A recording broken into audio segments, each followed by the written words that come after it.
जिले नागर कर्नूल के कोडेर मंडल में वाक़ मेलराम गांव के अवाम ने इलेक्शन के बाइकआउट का ऐलान किया है। उन्होंने ये भी फैसला किया कि वो किसी भी सियासी पार्टी को अपने गांव में कैंपेन करने नहीं देंगे। दरअसल इन गांव वालों की नाराजगी और गुस्से की वजह माइनिंग बताई जा रही है। इस मामले में गांव वालों ने एक एहतजाजी धरना भी मुनज़्ज़म किया और हुक्काम को अपने फैसले से वाकिफ करवाया कि वो अपने गाँव में पहाड़ियों की खुदाई नहीं चाहते हैं। इन देहातियों का यह भी कहना है कि इनके पास गाँव के लिए कुदरती वसाइल के तौर पर पहाड़ों के अलावा कुछ भी नहीं है।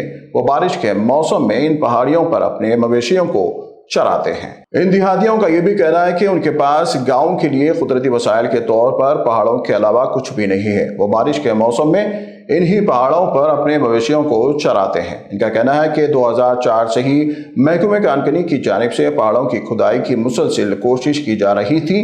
तभी से इन गाँव के बसने वाले माइनिंग की मुखालिफत करते आ रहे हैं।